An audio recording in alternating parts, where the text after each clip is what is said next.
We have a segment on this show where we talk about our guest's hometown, and today, all the way from the West Texas town of El Paso, Lisa Chanoux, what do we think? Let's talk El Paso. Hell yeah. I wore my El Paso shirt. I got to tell you, I saw the El Paso Chihuahuas playing whatever the team is in Fresno the last time I was up in Yosemite. I went up there with my mom. She wanted to go to the Dark Skies Festival. Okay. So they have up there in Yosemite, or I should say up there, it's partially in Yosemite, partially in Fresno. They have the whole thing where that park has the darkest skies in the lower 48, so you can see 1 million stars. So on the first new moon of, I think, the fall, all the nerds in California go up there with their telescopes, and you can just wander around and, do the thing. But they had this opening ceremony at a brewery across the street from whatever the Fresno minor league team's stadium is. Yeah. And so, there's all these speakers, all these astronomers talking about the wonder of the universe. Meanwhile, it's a minor league baseball game. So there were the biggest fireworks ever, just the whole time, boom, boom, boom, boom, boom, boom, boom, boom, boom, like fucking up the whole proceedings. The nerds got drummed out of Fresno, but I did. As jocks do. I know. Yeah. So, but that was as soon as. How did they play? Well, we were across the street, so I couldn't see it. the score. It was just very loud while people were trying to talk about the planets and the heavenly spheres. It probably is good if that many fireworks are polluting. Well, they don't do fireworks when you're losing, right? The Fresno might have won if they were. Yeah. This was probably 2018, so it's been a while. But at any rate. El Paso is where Lisa comes from. That's me. Hometown of Eddie Guerrero. Gene Roddenberry, Debbie Reynolds, Alan Tudyk, who retweeted me one time. I'm a big fan of his. Then, of course, the Night Stalker, Richard Ramirez, and the margarita was invented in El Paso, supposedly. Maybe. Yeah.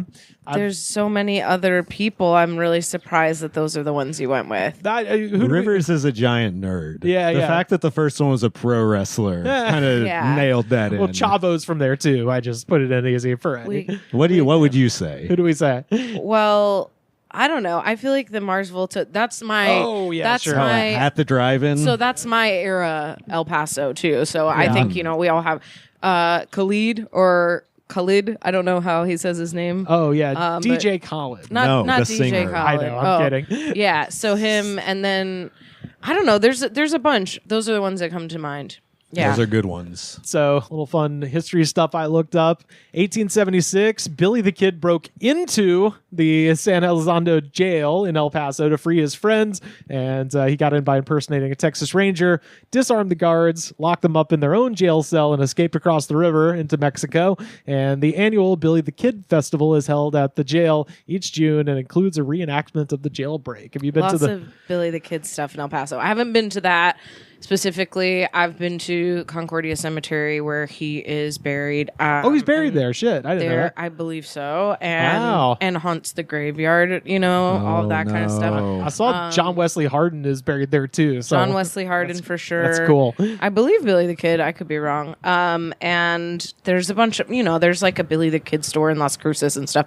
A lot of that. I wonder, I guess, what you guys think or know about El Paso, because I feel like people don't know the city, and so they're just like, West Texas, you probably like rode a horse to school or whatever. Yeah. Well, I'm from Texas, so the perception I have and the perception I've picked up of other people in Texas of El Paso is they just think it's kind of a shitty city. It's like a drive through it when you're going somewhere else. I don't know very many people who have ever purposely traveled to on purpose. Yeah. Me either. So that's me. I've driven through. But I do know it's, in Texas, everyone assumes we ride horses and shit. Even if people in Houston, and people do ride horses. Yeah. It's not like a mode of transport usually. Yeah. But people do ride them. It's just, you're not like tying it up outside the saloon or whatever. I just remember it being kind of flat, and then there is mountains nearby. Beautiful mountains. A lot of this kind of Western culture, and it is one of the country's most bilingual and binational cities. There's a ton of people that come over the border to work and stuff. It's a blue dot in Texas as well. Yeah. So it's, there's a lot of culture. There's a lot of history. There's a ton of, obviously there's like missions and stuff. And I would say for the U.S., there's more pre-manifest destiny culture that we are seeing, Mexican culture, native culture, all that kind of stuff. And so it feels a little bit less modern or whatever. Yeah. One thing I have heard about El Paso is they have good food. A wonderful food city. Very traditional we're right on the border. So traditional Mexican food as well as Tex-Mex. And then we're on the border of New Mexico as well. So that stuff creeps in and Got the green chilies coming over. Yeah. There's not a ton of there's no French cuisine or whatever. Sure. But there's some good Italian spots. There's good food, there's good stuff happening. This was fun. April 14th, 1881, El Paso played host to the famous 4 dead in 5 seconds gunfights. And you'll never believe what happened. It was a dispute over accusations of cattle rustling. Marshal Dallas Studenmeyer, great name, accounted for 3 of the 4 fatalities, dual-wielding 44 caliber Smith & Wesson revolvers. So apparently some shit went down. Somebody got shot. The marshal comes out of the bar, Movie style. straight up with 2 guns and just starts shooting. Among the dead were a constable, a rancher, 1 innocent bystander, and as you do when inaccurately shooting guns. with 2 of them. Yeah. And also the former town marshal, George Campbell. George Campbell's dying words to Studemeyer after he shot him, quote, "You big son of a bitch, you murdered me." Awesome. I love this. Is very, this is all very West Texas. I also think if you don't know, if you're having trouble picturing what El Paso is, downtown used to have live alligators in a fountain. This is this kind of city. Yeah. Wow. And it's rough and tumble. It's all of the Johnny Cashes, the Willies, who've gotten popped for weed coming through El Paso, all that kind of stuff. It's very that culture. So it's all in for people listening because we have international listeners that might not be aware. El Paso is across the Rio Grande from Juarez, Mexico. Yes. So which, if you're a foreign listener, you also don't know what that means. No, but Juarez is well, the reason I say this and the reason you would have people like Billy the Kid and you would have encounters like the 4 dead in 5 seconds gunfight is because back in the day, Mexican folks would steal American cows and run them back over the border. American folks would steal Mexican cows and run them back over the border. So the cow theft just led to fucking chaos from what I could tell there. So that was the main, because the town essentially pops up when they build the railroad through there. It had been sort of a sleepy village, and then mid-19th century, railroad appears. All of a sudden, everything goes fucking nuts because the ability to just steal and run away to another country is instant. Yeah, so my mom would say El Paso is a very safe city, but she would also say because people go over the border to do crime. And I don't know if that's true or not. It's true, but they also do crime in El Paso. I think so too. Oh yeah. You don't just stop doing crime when you go over a border. Oh, yeah. Most of the time. I've got some local crime blotter here from recent, but I found out in 1966 the UTEP basketball team, so University of Texas El Paso, coached by Don Haskins, was the first team with an all-black starting lineup to win the NCAA championship, famously beating the pearly white University of Kentucky team. Yeah, this is very local legend stuff. It's so fucking funny. Don is a hero in El Paso. There's a movie about this. Oh, really? Yes. Which one? It's called Glory Road. Fuck. All right, I gotta watch that. Yeah, it's heartbreaking in parts too, the racism and stuff that happens. But actually, the team, after they won, went out to eat at my mom's restaurant. Whoa, no shit. It was one of the only places that would serve them. Oh, fuck, that's awesome. Awesome, yes. Also, it not sucks. great. No, but that's cool that it's your mom. Yeah. Yeah. That's so cool. Kind of cool. And, they signed a menu and stuff, which is cool. Yeah. It's that time period in college sports especially is is very fucking funny. Or it's just like, oh yeah, we're gonna get them, and they're because they integrated and we didn't, and then all of a sudden it's like, oh shit. Yeah. Well, Don Haskins, you changed the sport for the better. Fuck Clearly, yeah. If you look at the quotes, though, I'm always just like, is he good? Because he's like, I just put my 5 best men on the court, and it's like, so you didn't care? That's the Bear. Like, that's the Bear like, Bryant shit. When Alabama integrated after they got stomped one year by an integrated team. But it was exactly that same kind of quote where he's just like, they were the best men for the job, like that kind of thing. You're like, oh, you weren't all right. Yeah, but also coaches are so yeah. fucking psycho. Yeah, that's so true. That's the thing. They don't consider themselves like beacons of social change. No, right, I don't right, think. Right. No, the really successful ones are like football. They call them like a football robot, where it's just like, wait, what did I do? No, I was just looking at the numbers and the how quick they could run. That was it. Last thing I had here, and this was great. El Paso was home to the Atari warehouse that in 1983 shipped 20 18-wheelers full of the famous E.T. video game to be buried in the New Mexican desert. Whoa, Yeah. I didn't know that. Do you know about that? No. Oh, yeah. So there's a very low-selling video game based on the movie E.T. It's expected to be a very high selling They thought based on how popular the movie the is. Sure. movie is the biggest movie of the year. They're like, oh, this is going to do gangbusters. And the game is boring and hard. Poorly programmed. No one can even play it. Yeah. Really. It was so funny. bad that, it was one of the, at that point, I think known as the worst video game of all time. Yes. And Atari had a big warehouse full of these games that went unsold for a whole year. And so they decided rather than, whatever the backup plan would have been, they filled up, again, 20 18-wheelers and drove them out and buried them in a hole in the desert. Yeah, that makes And people thought that was an urban legend No. for a really long time. They're like, Yeah. no way, that's not real. There's a cool documentary where people actually went out there and dug some of them up, like Whoa. confirmed. Yeah. cool. So anyway, I mean, not cool, the littering. Yeah, they buried what it. was the plan A? You could just take them to a fucking dump, right? Is that Yeah. not possible? I don't know. Well, it was a dump. They just the reason they chose that dump is because they buried everything every day, and so they could be scavenged. Yeah, that's it. It was a dump, but that was their whole thing was we dig a big hole so nobody can pilfer these. A couple of local news blasts. The Texas Board of Nursing is issuing an imposter alert for an El Paso woman accused of trying to pose as a nurse. The board says Margarita Gonzalez tried to secure a job as a registered nurse in several places by using license numbers and names belonging to other nurses.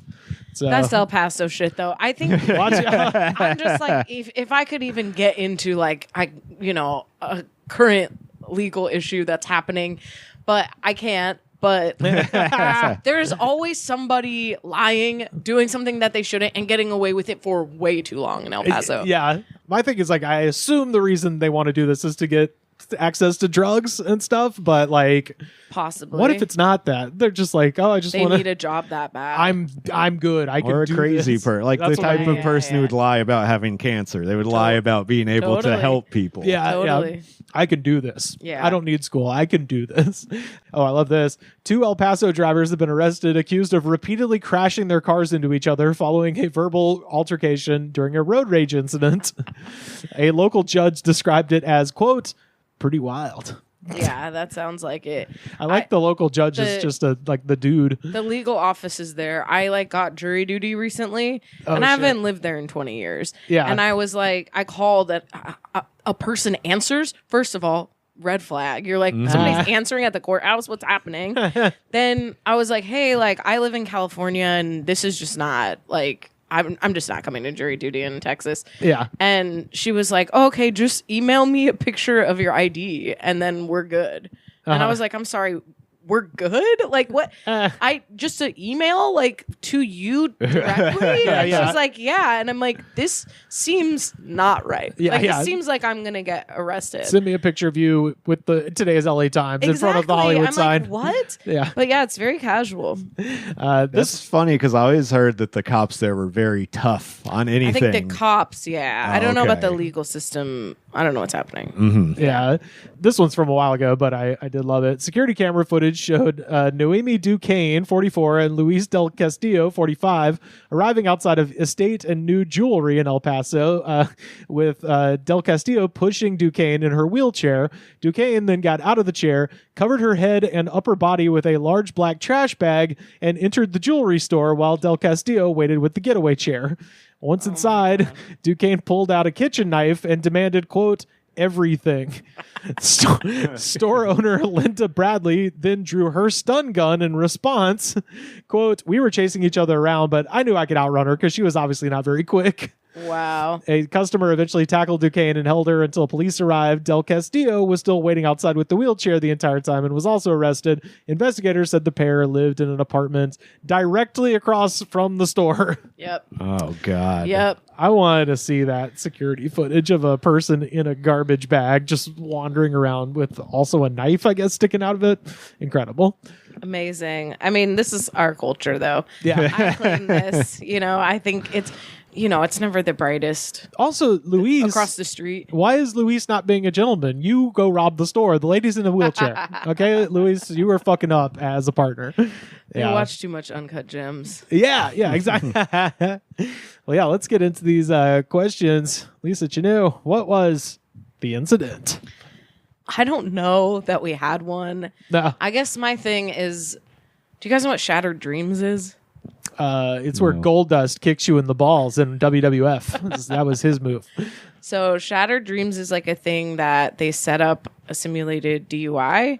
Oh, yeah. Oh, And- shit, where the yeah. people pretend to be dead? Yeah. Yes! Fuck yes! So we had that. And then like a few years before we had that was like when I was in high school, we had that. But when my brother was in high school a few years before, they had a fake Columbine. Whoa, oh God. And it was like right after Columbine. Holy shit. And they like had theater students pretending to be shot and things. And like it was, I don't know. So that's the kind of like performative things that are happening at my high school. I'm sorry, like we didn't have a pedophile teacher or whatever, whatever the like question begs for. Oh, yeah. I think, No, that's perfect because they did shit like that at our school too. Yeah. And the one I remember was they had some guy presenting a thing about drunk driving. Like they had made like a music video or something that he was showing, but it was to the song "The Way" by Fastball. Hilarious. But I was like, that's even at the time, I was like, I think this is about old people, not teenagers, But it's like, oh, they just, where were they going without ever knowing the way? Also, don't drink and drive, kids, or whatever. For sure. And you stood up and goes, this is actually about This is old people. about old people. It's in the actually, song. you have this all wrong. I'm going to drink and drive now. Yeah. Speaking of Texas, hey, shout out Fastball. I believe they're from Shout out to Tejas. drinking and driving in Yeah. Texas. Let's go. That's the real. God, that's the real vibe. I know. Also, my school district definitely had like a thing where they were disappearing students' Jesus Christ. grades for like the Texas testing or whatever. Moving them schools and stuff at odd times. I don't know exactly like how it worked, but they were like trying to pad their scores. Sure. There's Thanks, just George a Bush. bunch of stuff like that. And God damn. there's there was environmental dumping. There's a lot of things that happen. But again, this is like the town where Johnny Cash is getting popped for weed. Like, of course, and nothing is shocking here. We're all just like, there's a dead girl, quote unquote, with a DUI outside or whatever. Question 2, local legend. Who do we got? There's so many. Okay, so this is the one I think I want to talk about. That is my friend. He passed away last Thanksgiving. And I should say my mom's friend, older gentleman. His name is Cheater Bella, Charles Bella, I guess if you're like Googling. Nickname Cheetah? Cheater. Cheater? Oh, Yeah, hell yeah. Cheater. All right. And just he was such a cool guy. But I guess the main thing is that he flew a plane into a prison to escape some people in the 80s at gunpoint. The state pen just outside Santa Fe, July 11th, 1988. Love was in the air. And so were a number of helicopters, including Sky 7. It was a crazy chase over the skies of Albuquerque, with the feds, state police, and a chopper filled with prison escapees. It all started when this woman, Beverly Shoemaker, fell in love. She had her eyes set on convicted killer Daniel Mahoney and followed him from prison to prison. When he was sent to New Mexico, she followed him here too. In the summer of '88, the love-struck lady helped Mahoney and 2 other inmates escape from the state pen. Shoemaker chartered a helicopter, then reportedly at gunpoint forced the pilot to land at the prison's recreation yard to pick up her sweetie and the 2 others. As soon as the chopper took off, the feds and state police were on their tail. Sky 7 was too, with Joe Diaz inside. After 2 hours in the air and running low on fuel, the chopper dropped off 3 passengers at an airstrip in Los Lunas. Oh, shit. And so that's like the big story. He also, rehabilitated a bunch of big animals and stuff, and just was a kind of like that guy. Yeah. Holy shit. Really cool guy, always super sweet to me. And Who was he breaking out of prison? I mean, criminals. He was doing it. He was doing it because they were going to kill him if he didn't. It wasn't like That's awesome. him doing it or whatever. Yeah. And they have, you can. Oh, I'm with him either way. This is great. Just a very cool guy. I don't know if like people my age really know him as much, but definitely people my mom's age will. And he was friends with your family? Friends with my mom. I don't know exactly the nature of their relationship. I know he would come into the restaurant a lot. And what was the restaurant, by the way? Sorrento Italian restaurant. Oh, nice. So you would just come in and just chat it up about all the crazy shit he did? Yeah, I think he. It's my kind of. I think he like took my brother's dog when my brother couldn't. You know what I mean? He's just like a good guy. That's awesome. Yeah, just a cool guy. Love it. Question 3: worst bar. And worst could mean best because all my favorite bars are dumps. The worst bar. So like this is. I left there before I was 21. Oh, okay. But I used to go over the border a lot to drink in high school. Oh God! When's the age down in Mexico? I don't know if there's an age. That's fair. That's awesome though. But yeah, I would say like I don't know. We used to go to like Reno's or Tequila Derby. If people like from El Paso are listening, they'll be losing their fucking minds. But it's just there. It's right over the thing. You walk over the bridge. You pay a quarter, 35 cents or something.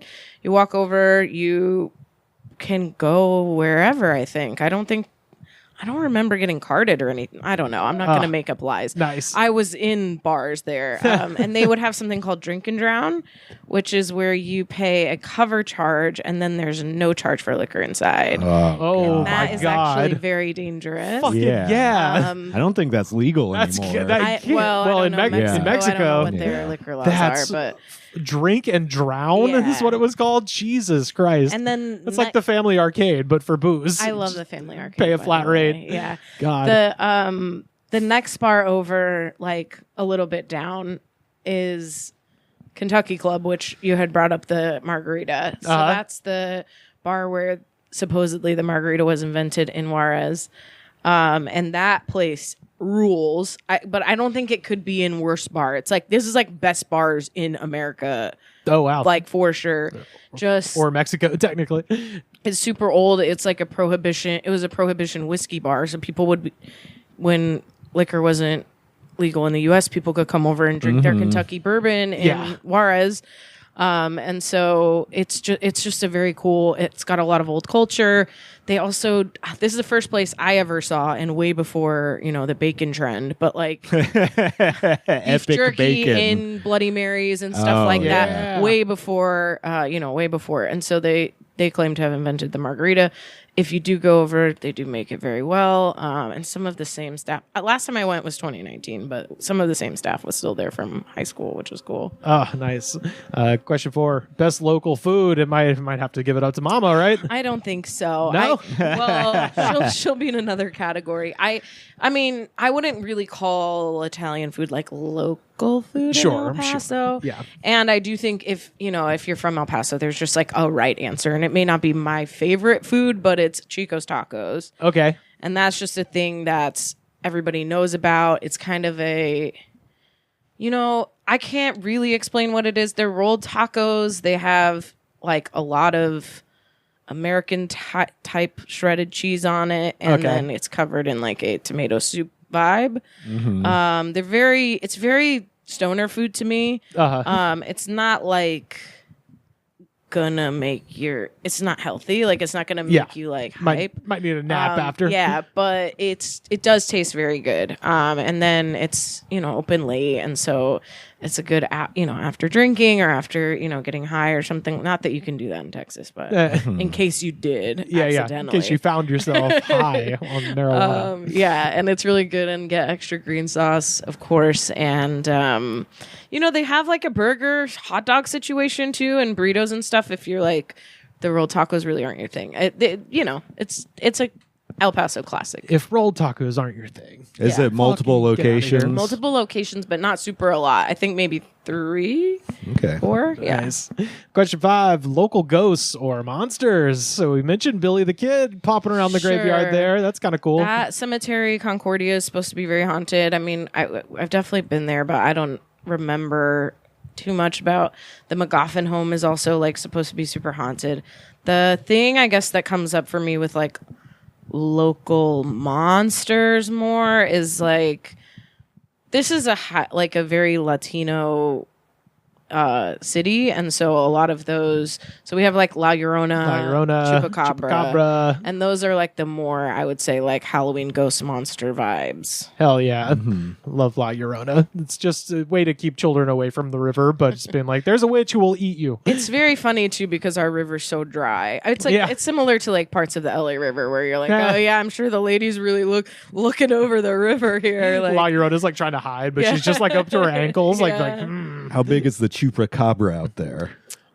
Do people? Is that not where it's from? It's I think it might be South America. I'm like, again, I'm not Latino, so I don't want to like comment on culture, but I do believe it's definitely a thing in El Paso. I do believe, it's like a goat eating vampire dog of some sort. It's like a javelina, but crazier. Yeah. So the Chupacabra, there's two. There's the Puerto Rican variety of the Chupacabra, which is like the lizard with the giant alien bug eyes, and then there's the Texas Mexico one, which is more canine. So that's definitely the one I know about. And I mean, again, this is like a livestock place, so people have goats and cows and these things, and so it's like it does make sense when you don't want to believe it's a mountain lion or whatever. Right. Oh, man. Question 6, last one. Favorite thing that's not there anymore? My mom's restaurant, of course. Yeah. And closed during COVID. And of course, that's like just for me personally, though, there's so many other things in El Paso. I mean, it's changed so much since I used to live there. Sure. And, I will say the smokestack or whatever, because there's like a big smokestack that used to be in the middle of town, and I don't know. It's like they definitely were like environmentally dumping and it was a copper smelting refinery or something, but they were like doing stuff they weren't supposed to.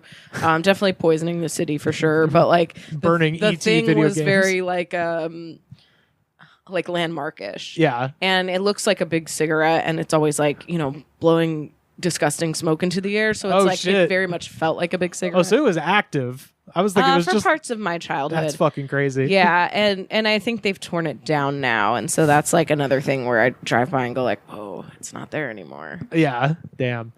Well, that is a tour of Lisa Chanoux, El Paso, Texas.